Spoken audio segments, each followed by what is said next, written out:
Assalamualaikum warahmatullahi wabarakatuh. Perkenalkan, nama saya Hamim Irfan dengan NIM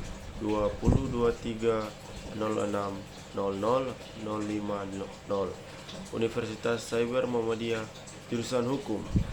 Hukum internasional dibentuk sebagai seperangkat norma yang mengatur hubungan antar negara dengan tujuan utama menjaga perdamaian dan ketertiban dunia. Namun dalam kenyataannya, sengketa antar negara masih sering terjadi baik menyangkut batas wilayah, sumber daya alam, kedaulatan, maupun kepentingan politik dan ekonomi.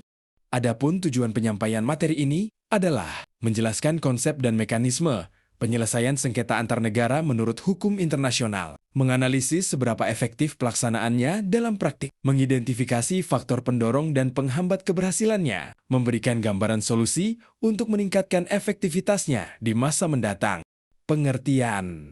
Pengertian hukum internasional, aturan yang mengatur hubungan antar negara dan subjek hukum internasional lainnya, dasar utama, Pasal 1, Ayat 1, dan Pasal 33 Piagam PBB, Statuta Mahkamah Internasional, Konvensi Wina tentang Hukum Perjanjian 1969, Konvensi Hukum Laut, PBB UNCLO 1982, ukuran efektivitas implementasi. Efektivitas diukur dari kesediaan negara menggunakan jalur hukum, kesesuaian proses dengan aturan yang berlaku, kepatuhan terhadap hasil penyelesaian, terciptanya perdamaian dan penyelesaian yang berkelanjutan.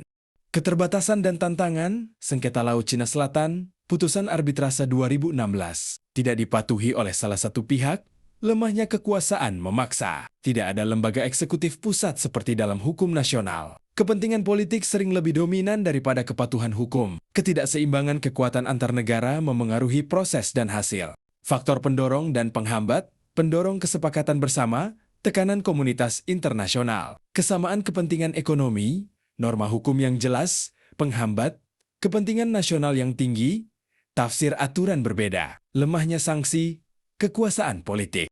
Upaya meningkatkan efektivitas, memperjelas norma hukum untuk isu-isu baru, memperkuat mekanisme pengawasan dan dukungan internasional, mengembangkan sistem penyelesaian sengketa kawasan, membangun kesadaran bahwa kepatuhan hukum adalah kepentingan bersama. Secara keseluruhan, hukum internasional telah memberikan kerangka dan mekanisme yang jelas untuk menyelesaikan sengketa antar negara. Ia efektif dalam hal mengatur prosedur dan memberikan kepastian hukum. Namun efektivitasnya masih terbatas dalam hal penegakan karena sangat bergantung pada kemauan politik dan kesediaan negara untuk mematuhinya. Meskipun belum sempurna, hukum internasional tetap menjadi satu-satunya sistem yang dapat menjaga ketertiban dan perdamaian dunia.